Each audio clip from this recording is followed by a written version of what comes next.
Salut à toi, tu es en terminale et tu étudies les suites, mais pour toi les suites c'est la galère totale. Alors écoute, on va faire un petit point, un petit bilan très rapide pour savoir comment étudier la monotonie d'une suite. Alors déjà, j'espère que tu sais déjà qu'une suite peut être définie de deux manières différentes, soit de manière explicite, soit par récurrence, c'est-à-dire on définit un terme grâce à son prédécesseur.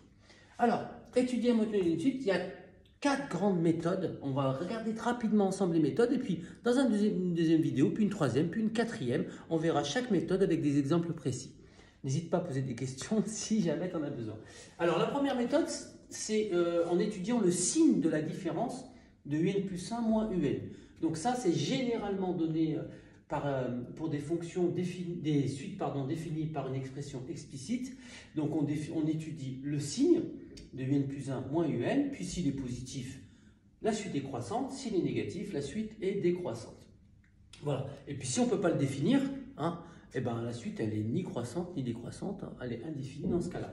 La méthode 2, ici c'est uniquement pour une suite qui a des termes strictement positifs, on doit comparer UN plus 1 sur UN à 1. Donc si c'est supérieur à 1, la suite est croissante. Si c'est inférieur à 1, la suite est décroissante.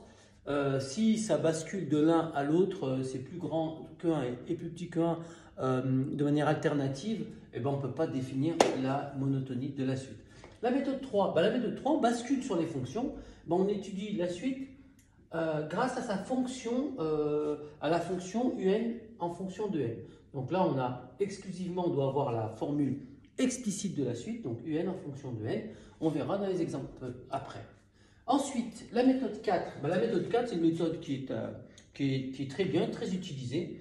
On démontre par récurrence. Donc, on admet qu'à partir d'un certain rang, n ça fonctionne, n plus 1 ça fonctionne. Donc, on émet une conjecture et ensuite on fait une démonstration pour pouvoir valider la conjecture.